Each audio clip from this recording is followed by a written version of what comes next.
on Prime Crime.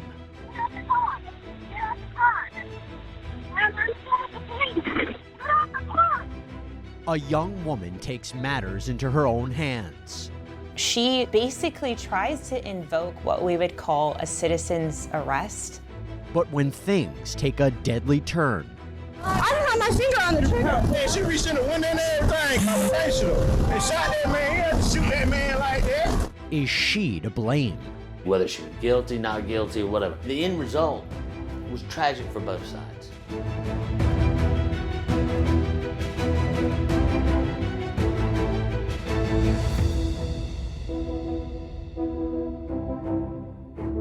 Hey there, everybody. I'm Jesse Weber, and welcome to Prime Crime, where we break down the most compelling and memorable true crime cases from across the country. A young woman witnesses a traffic accident, so she decides to jump into action, intending to help police. Instead, she becomes the focus of the investigation. Payne County 911, what's the location? Hey, we have an accident up here by Clark, Howell, and Forest Parkway. A truck, unfortunately, with a vehicle. What kind of truck is it? It's a semi-tractor trailer, and it is a pickup truck, red Dakota. It's May 7th, 2019, around 6 p.m. in Clayton County, Georgia.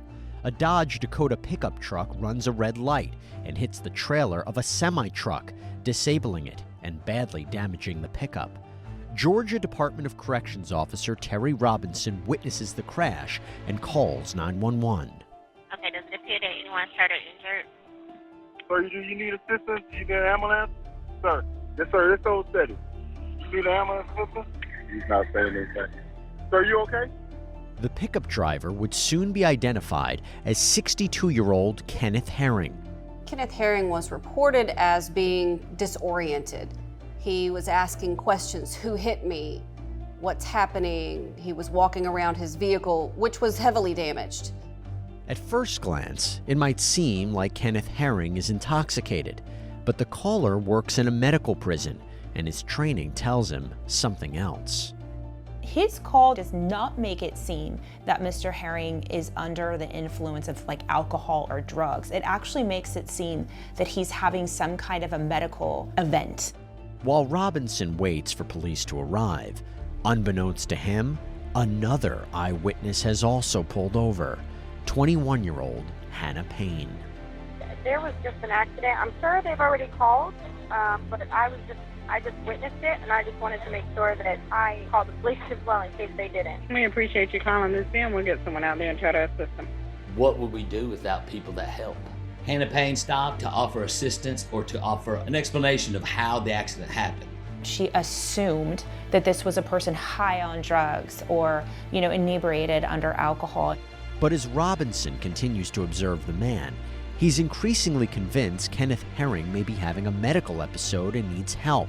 So when 20 minutes pass and no police or ambulance arrive, the corrections officer calls 911 again. The driver who caused the accident, I think he's impaired. Something's going on with him. Then he's moving his ear. He's going to drive off now. He's driving off. Robinson calls out to Payne, who's standing nearby. Take a picture of the driver license. Take a picture quick. What's the tag number? Now, the other driver who was in she's going to take a picture of the vehicle. Okay. The lady in the Jeep was almost in the incident, so she turned around and she went after him. So she's going to take a picture of his vehicle and stuff. It was clear from the 911 tape that they needed that tag number. They wanted her to get it. The correctional officer said, "Hey, can you go get the tag from that guy as he drove off?" So when she took off, she felt as if she was justified to follow this car to get a tag to assist and help the police officer. Payne calls 911 again as she follows the pickup.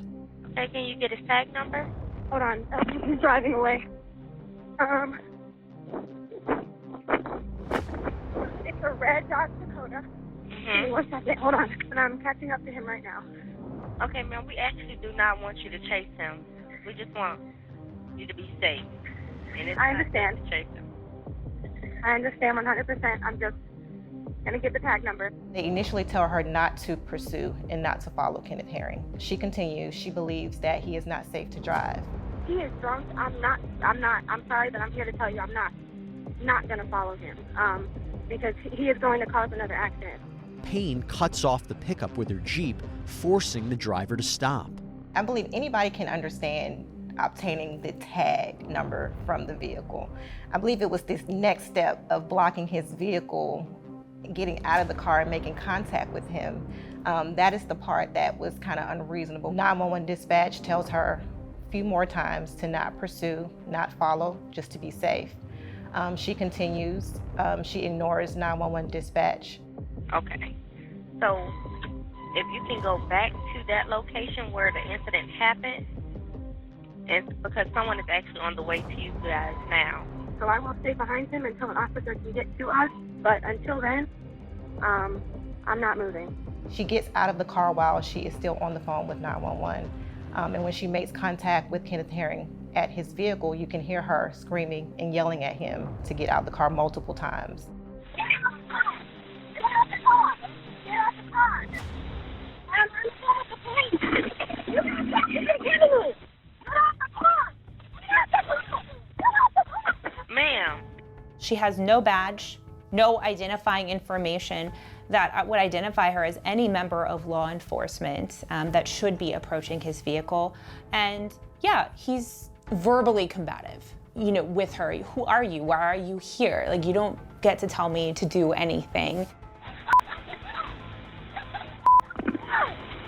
The driver, Kenneth Herring, refuses to get out, and at first appears to try to shoo Hannah away.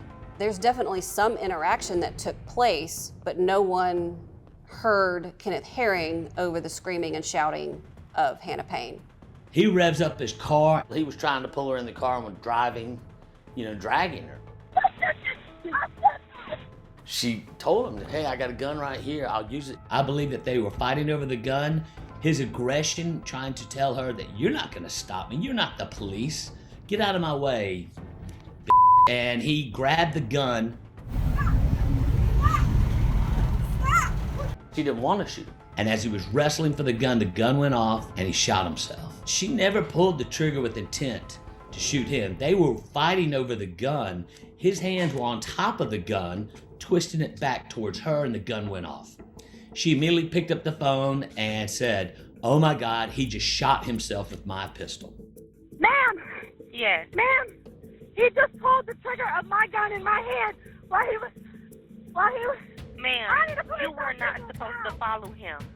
He hit my car! Dispatch is very upset at that time because they told her not to follow him. And then she begins to scream at the 911 dispatch, telling them to get an ambulance out. There's a police officer down the street.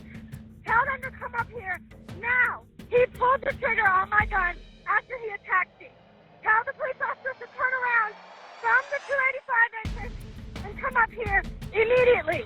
There's an ambulance! Clayton County Police arrive at the scene. Who got shot? Who shot him? Right there in the Jeep. She got a gun. She just shot him. I don't have my finger on the trigger. Is there any other guns in the car? No, I don't. They do disarm her with the firearm, and the officer is attempting to speak with the witnesses on the scene to ascertain what happened. Man, she reached in the window and everything, conversational. They shot that man. He had to shoot that man like that. Police handcuff Payne and detain her in the patrol car. Officer Ryan Ritchie and a medic attempt to revive Kenneth Herring until the ambulance arrives. And then, while Herring is taken to the hospital, police interview eyewitness Terry Robinson. After that initial accident over here, how was the guy that was out there? He was in here. He was something going on, man. His eyes was red. He was acting delusional. He was acting, kind of out of it. That corrections officer observed Mr. Herring and knew something was wrong. He didn't know if it was a diabetic incident or if it was caused by the collision itself. There's a bunch of needles in his car, so I don't know if that's diabetic related and that's why he hit the cars or what. He said he was not looking good. They took him to Southern Regional. Kenneth Herring was described by his siblings as a kind of a father figure. He was very close to his siblings. He was the oldest and saw himself as a provider and a pillar of that family, and that is how they described him. He had adult children that he was also close to, but mostly his siblings were the ones who expressed their concern and their interest in the case.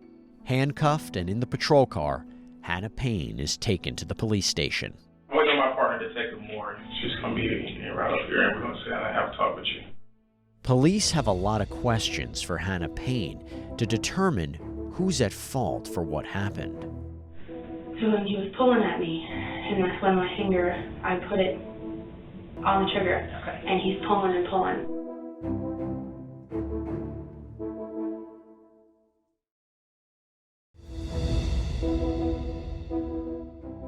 Hey, you doing okay? I'm sure you're not. I'm Detective Moore. This is Detective Hayward. How old are you, ma'am? I'll be 22 next week. It's the evening of May 7th, 2019 in Clayton County, Georgia. Kenneth Herring has been shot after a hit-and-run accident when eyewitness Hannah Payne tried to stop him from fleeing the scene. In the scuffle that followed, she pulled a gun, but police aren't sure who actually pulled the trigger. Now, Kenneth is in the hospital, fighting for his life, while Payne is at the police station for questioning. Miss Payne, she did have a job. She didn't have, this criminal history or anything of that nature, which would have, indicated this behavior. Where are you working at? It's a management company. I'm a people person. I like to help people. She went to high school and she was in the marching band. She went straight off to the workforce, but continued to participate and be close to the high school and the friends she had made. She was a person that basically just took life as it was given to her and tried to make the best of it. Okay, just kind of roll through what happened for me, if you don't mind. I had gotten off of work. I was going home. There was a semi that was in the lane to the right of me, and he was a little bit further in the intersection than I was. The light was green for us, and out of nowhere, this guy came barreling through the intersection, and luckily I stopped barely in time, but he ran into the semi. Now, the initial 911 call that Hannah Payne made, she was reporting the collision that occurred between Kenneth Herring and the semi-truck. The second call that she made to 911, she was responding to the fact that Kenneth Herring was in his vehicle and it appeared that he was going to leave the scene. Dispatch answered, and that's when I was on the phone with her when he took off. So I got in my Jeep and I followed him, and I told the dispatch that I was following him, and she told me that she didn't advise it. And I told her, I said, I'm just getting his tag number. I got the tag number by the time we got to the end of, right when I got to Riverdale Road. And we came around that curve, and I had an opportunity to get in front of him. Hannah Payne was told, don't pursue, don't follow. We ask that you not do that. And certainly no one told Hannah Payne to drive over a curb and cut Mr. Herring off and basically perform a maneuver in order to stop his forward progress. What made you cut him off still after getting the tag number? I'm not a just, it wasn't me type of person. What you explain that? My entire life until I was 18 and my grandfather passed away, I was going to be a police officer. And considering the fact that I was almost involved, it threw me. I do think that her aspirations of wanting to be a member of law enforcement, I do think may have somewhat motivated her to do what she felt was the right and legal thing, if you will. But I do believe that she was playing cop. She basically tries to invoke what we would call a citizen's arrest. A citizen's arrest law was in place in Georgia at the time. And while it might seem like that was what Payne was trying to do, the term actually has a very specific legal meaning. If a private citizen witnesses a felony, they can use reasonable means to detain the person who has committed the felony that they have witnessed. I told him, you need to stop, you need to stop. You just caused that accident. In this case, fleeing the scene from an accident which didn't result in any bodily injury or harm is most likely a misdemeanor. So it really wouldn't have been lawful for her really at that point to conduct a citizen's arrest. And he's just like, who are you, who are you? I said, I'm no one, but I'm on the phone with dispatch. I'm on the phone with the police, and he's like, yeah, okay, I got something for you. So he appeared inebriated to you? Yes. I thought it was alcohol. Okay, did you ever smell any alcohol on him? I never got close enough. Even when you're at the window, like when you're having this, did you ever catch a whiff of anything, or? I can't say that I did, can't say that I didn't. Okay. So Mr. Herring was definitely described as being disoriented and confused. And even up to the point of being a little impatient was the word, I believe, that was used. He's verbally combative, absolutely. But I have to be honest, I probably would be too if somebody approached my vehicle after cutting it off and not having a badge or any kind of identifying information. She tried her best to help, and I think it escalated a little bit more than it should have. I mean, it was kind of chaotic. Her tone is very aggressive, very authoritative. She did not appear that she was going to listen to anyone. She was the only one in her mind, it appeared just by her demeanor, that knew what the best thing was to do at that time. I don't know with what hand, how he lunged it first, but when he lunged, it hit my phone. So knocked it out of my hand, and he grabbed knocked it out to the ground? Yeah. Okay. And it shattered the screen. Okay. And then he grabbed me, because he's pulling at me, he's tugging. Okay. So he's pulling, we're going back and forth, he's hitting, he's swinging. I'm trying to hit, but I'm also trying to pull away. And that's when he pulled. Wait, he pulled forward how? Like, his car went how far forward? All the way forward to my Jeep. So it struck your Jeep? It did, yeah, okay. it did. There appeared to have been some struggle. Her shirt was ripped. He did hit her vehicle during the altercation, and that could have also been the reason why she pulled her gun, because she was upset. And also that he was not following her instructions to do what she wanted him to do. I told him, I said, you need to stop, that I had a gun and that I would shoot him. He's like, yeah, okay, shoot me, shoot me. She claims self-defense, but you can only use self-defense if you are not the initial aggressor. And in this situation, I believe that Hannah Payne actually was the initial aggressor. You have now cut off their car with your car, which is an aggressive move, and made it so that they cannot move. And now you are approaching their vehicle with a gun in your hand. That is a recipe for disaster. And when you pull it out, what do you do with that gun? I loaded it. All right, so you racked the chamber. I did, which, sorry, it's just. I know it's hard. Take your time if you need to, but I never thought I would. Nobody ever does. It's okay. She was trying to run it back through her head again to see what really had happened, because she could not believe this has actually happened. And as she was doing that, and they were questioning her, she was trying to be as honest as she could. And I had it in my gun in my hand. Are you pointing at him at this time? I'm not pointing it at him, but I'm not pointing it away. He grabs my hand with the gun. He's pulling at it, and he's pulling at the trigger area, in the trigger. His hand is in the trigger guard? His hand is in the trigger guard, yes. Okay. What kind of gun do you have? Springfield 7XD 9mm. I bought it for protection. Did you take any training classes with the gun, or is it something that you?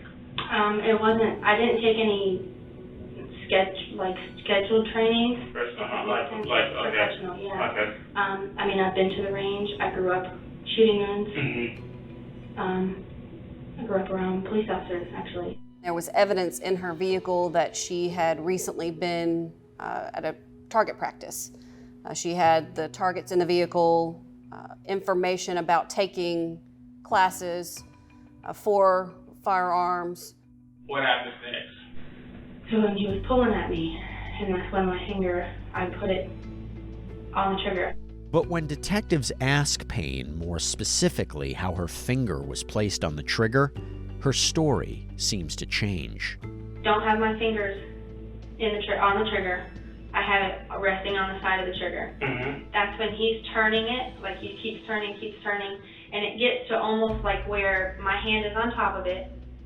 His hands are turning it, and we're that way, and it's kind of going back and forth over here. You could see how they made her question her own recount of it, but come back and say, no, I remember I did not have my finger on the trigger. To me, it sounded like somebody trying to be truthful. And when you have an environment like that, a lot of times things go a little bit different than anticipated.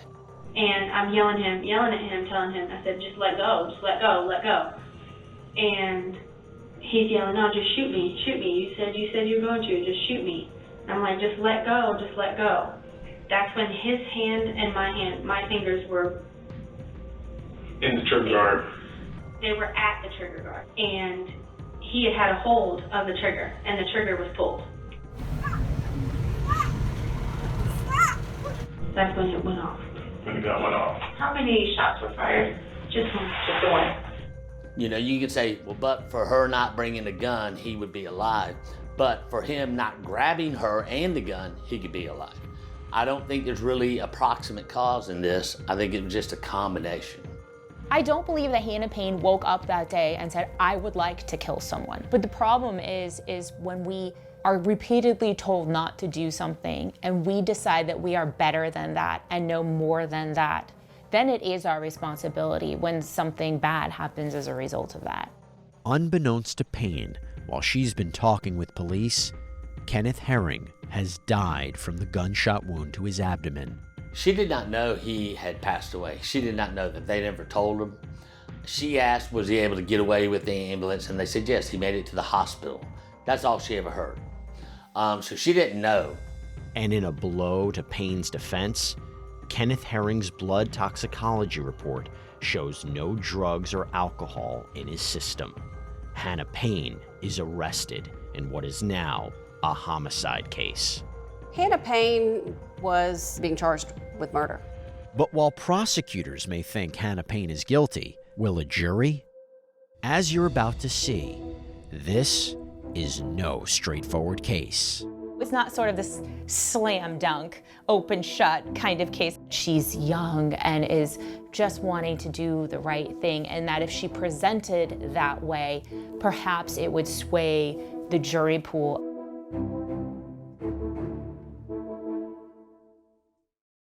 Hey there, guys. We're going to get right back to the Hannah Payne prime crime in just a minute. But before we do, in many of the cases that we cover here on the show, it becomes very clear you have to be careful who you surround yourself with, who you let into your life. Do you really know? It's a scary thing to think about. Well, that's why I want to talk to you about our incredible sponsor who may be able to help you out, Truth Finder. Now, they are a service that can provide actual safety for you guys. Why do I say that? I say that because Truth Finder is one of the largest public records search services in the entire United States. Their whole goal is to help people like you learn about the people in their lives. And here's how it works. You go on their website, truthfinder.com, and you type in a name. For instance, your new neighbor. Let's say your neighbor is me, Jesse Weber. You type in my name, and within minutes and a paid subscription purchase, you can access unlimited reports that can include information like phone numbers, location history, criminal and traffic records, including possible arrests and criminal convictions. I don't have those, but you get the idea. You get where I'm going with this. Now, Truth Finder has actually been partnering with Law&Crime for a while now. We actually use it to help with our research, but generally speaking, it can just help provide peace of mind when you do these unlimited public record searches. Also, you know what's really useful is from within the report, you can search an address, like your home address, to see registered sex offenders that may live in that area too. And that's the point. Unless you use Truth Finder, you may never know the reality about the people around you. Also, got to say, Truth Finder, incredible resource to use when just reconnecting with people, long lost friends, family members you haven't spoken to in a while. You can use Truth Finder to help track down these people's information. It is a great tool. And right now, you can get 50% off of confidential background reports. Just go to truthfinder.com/LCPrimeCrime. Hope you check it out. Well, she's at the door. She takes a gun off her hip and is pointing that gun in the vehicle. She's the aggressor. She has no malice intent. She's never seen anything like that. December 6, 2023, Clayton County Superior Court, Georgia. After a 4-year delay due to COVID, Hannah Payne's trial for the shooting death of 62-year-old Kenneth Herring finally begins. Payne faces 8 charges, including felony murder, for killing Herring during a failed citizen's arrest after a traffic accident. Ma'am.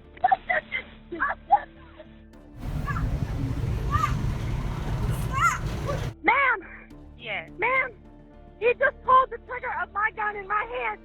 Payne, now 25 years old, faces a possible life sentence.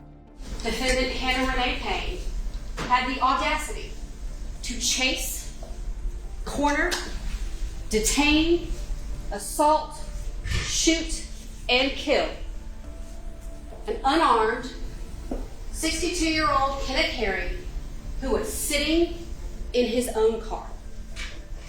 All because she didn't like his driving.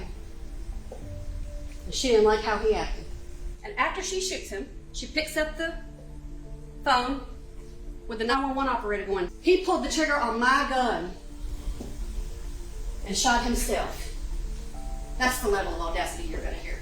I don't think there was a malice bone in her body that day.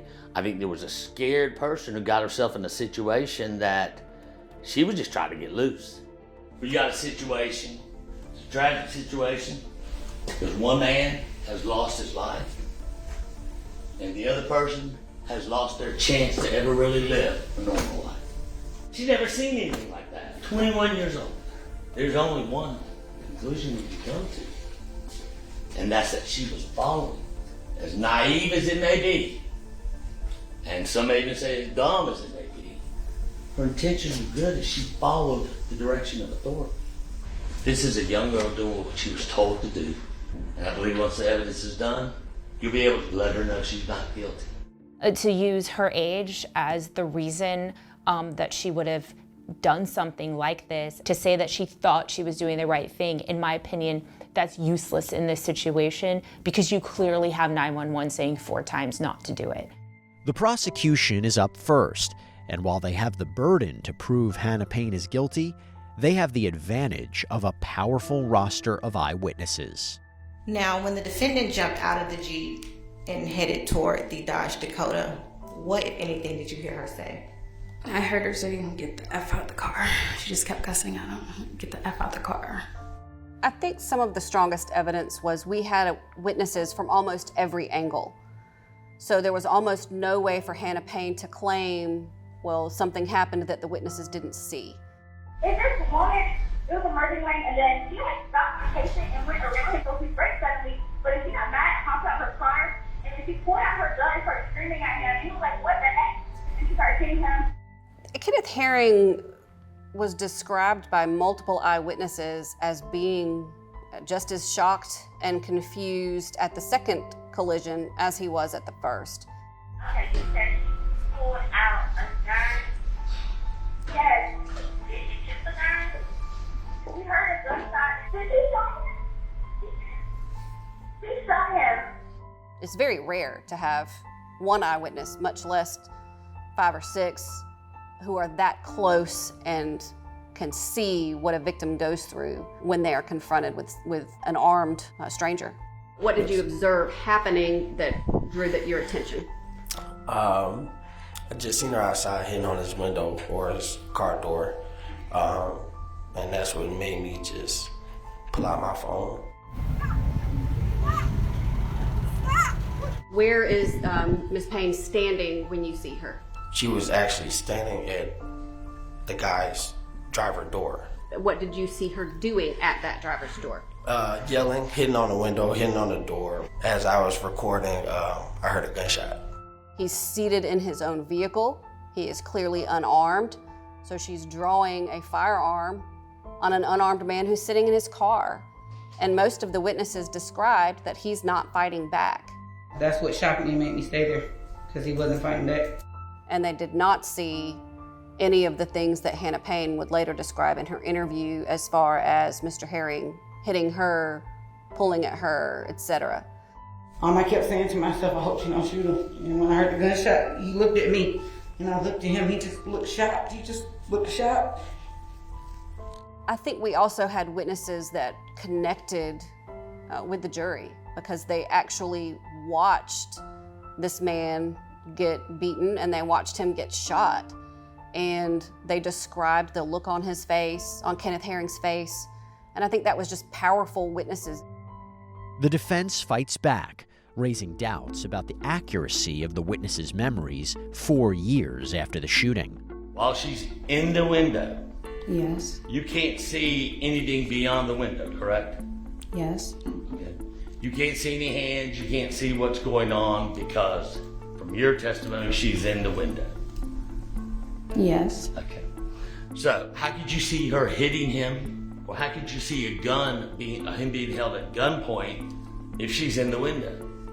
You heard her say, stop, you were yelling. Yeah, I heard her yelling, yes. Okay, but you're not sure what she was yelling stop about? Not sure at all. Did you see when the gun went off? Just heard it.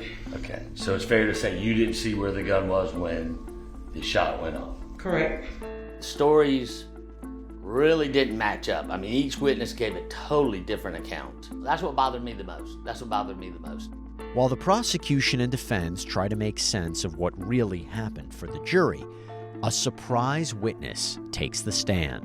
Ms. Payne, please raise your right hand. Do you solemnly swear or affirm any testimony you shall give in this case today shall be the truth, the whole truth, and nothing but the truth, so help you God? I do. When we return, Hannah Payne's incredible testimony. You're not a police officer. I'm not. Nobody deputized you on that day to apprehend anyone. No, they did not. I introduced the gun to try and save my life.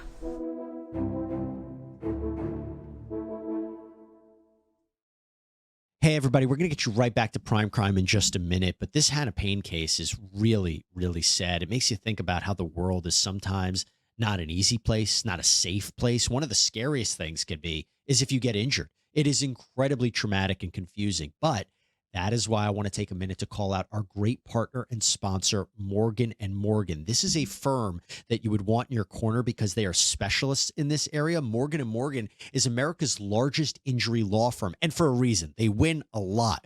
They have secured multi-million-dollar verdicts and settlements. In fact, they secured a $120 million verdict in one of the first personal injury trials post-pandemic. And by the way, there was a pretrial offer in that case of just $20,000. Yeah, Morgan & Morgan, they don't settle for lowball offers. They are going to fight to protect your legal rights and what you deserve in compensation. But one of the best things about Morgan & Morgan is how easy they make the whole process for their clients. From submitting your claim to uploading documents to signing contracts to talking to your legal team, it can all be done from your smartphone. That's it. Seeing if you have a case only takes a few minutes. Oh, and there's no upfront fee. No, you only pay them if you win. So if you're injured, you can submit a claim at forthepeople.com/primecrime or by dialing #law. That's #529 on your phone. So in the initial incident, your vehicle was not struck, correct? Correct. So there was no reason for you to interject yourself. So for me to have interjected myself to begin with was me doing something that I would have wanted someone else to do for me, which was to be a witness for what I thought was an accident. Facing 2 counts of felony murder, in addition to 6 other charges in connection with the death of 62-year-old Kenneth Herring, 25-year-old Hannah Payne decides to take a gamble. On the 4th day of her trial, hoping her youth and good intentions will make the jury see her in a more positive light, she takes the stand in her own defense. Well, how were you feeling at that time? I was overwhelmed. I mean, I didn't know what was really going on. Is that why you I was scared.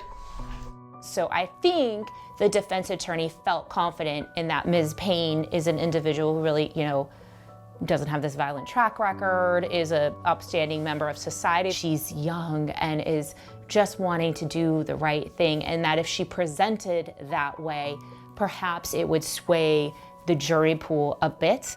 Payne gives her perspective on the events of May 7th, 2019, when she witnessed the accident seemingly caused by Kenneth and pulled over to dial 911.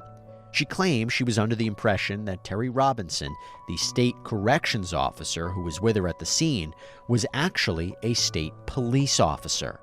Are you sure he identified himself as a state officer to you? Correct. But he did show a badge? He did. Mm-hmm. Okay. I mean, he didn't pull it off. He just lifted his shirt and we saw the badge and then he continued. She's grown up in an environment where she follows authority and she turns to authority. She was following the directives of the Department of Correction officer on the scene. So we were asking him if he was okay and if there was something going on, and he said he's okay. but he said he's definitely inebriated. Are you sure that's the word he used? I'm positive, because it prompted both me and the truck driver to reply, simultaneously saying, "Do you mean he's drunk?" When you have an environment like that, a lot of times things go a little bit different than anticipated. You had a correctional officer telling him to stay still.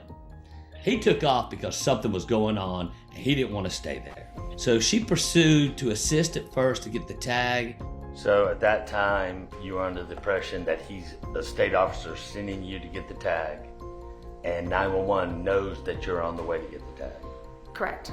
And he was, when I was in my vehicle, when he was waving me over, his motions were, it was almost like he was waving me on. And he said go, or did he say something else? Or No, he just said, "Good, go, go." It was clear that they needed that tag number. They wanted her to get it. She did. She was asked to. She felt she had the right to continue pursuing until she was able to get a clear tag number to relay that to the police.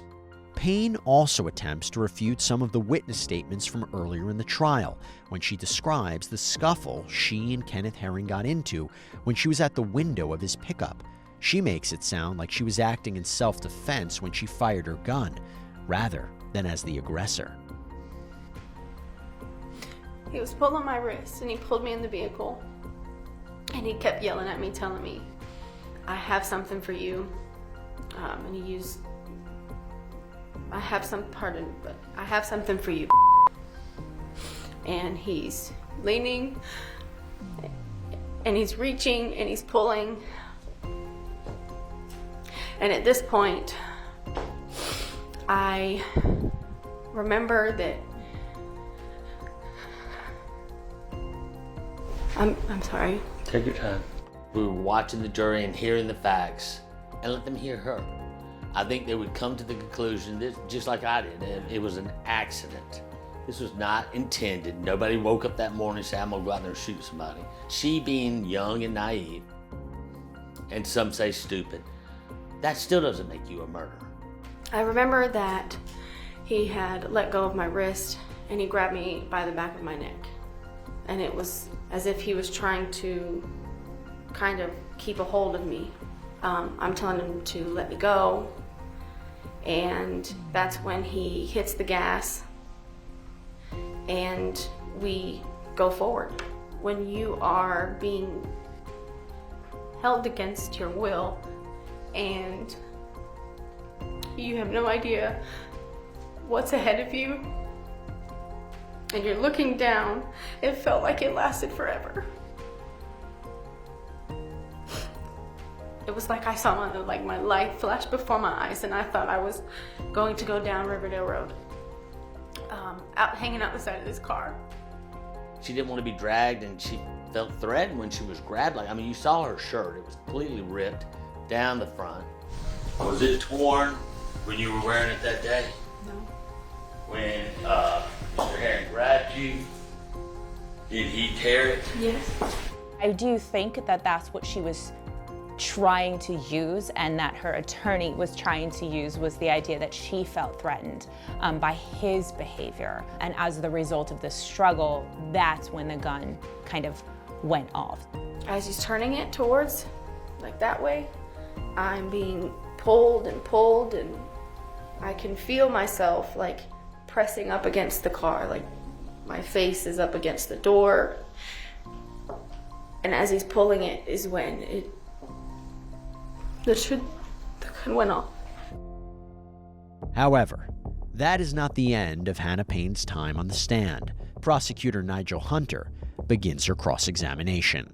And the 911 dispatch indicated to you approximately 4 times to either not chase Mr. Herring and go back to the scene, correct?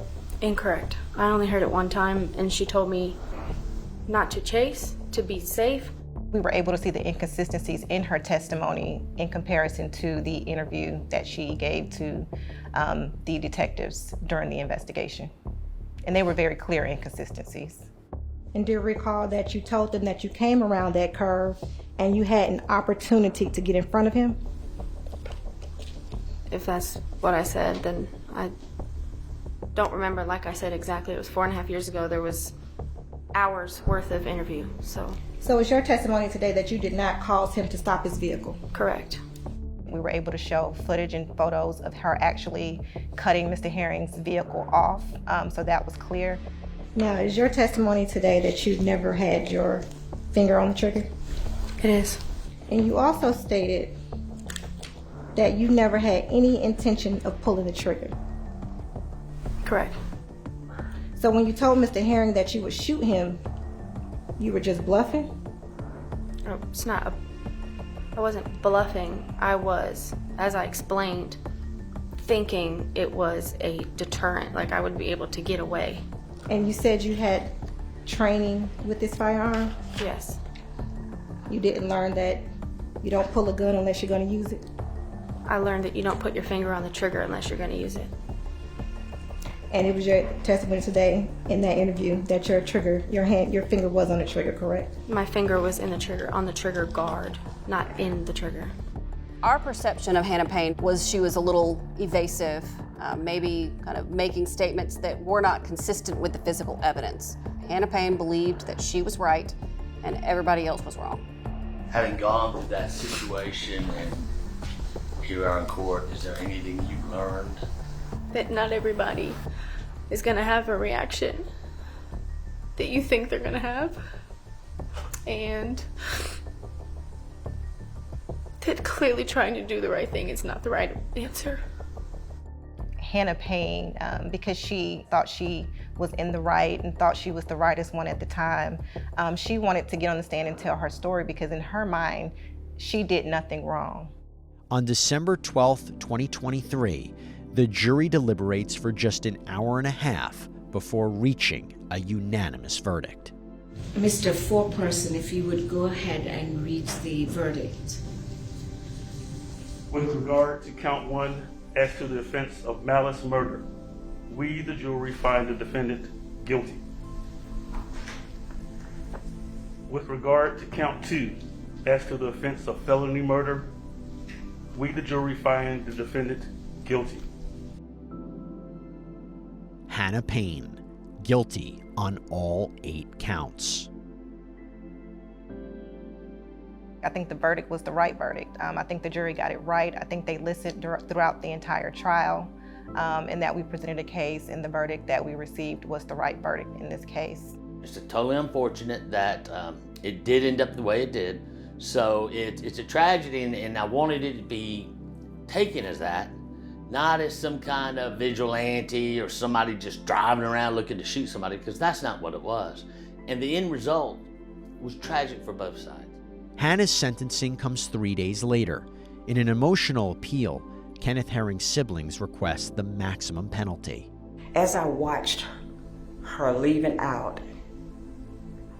and she was crying as she was going through those doors, that's the same way I felt when they closed that casket on him. The same sentence that she gave him, I would like to see the same sentence given to her. He got death without parole. I would like for her to have life without parole. The victims, the family, they did request life without the possibility of parole.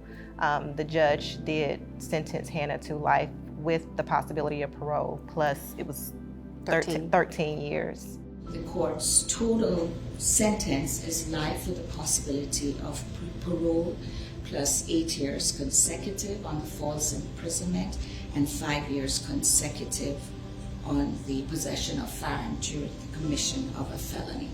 And that is the court's sentence.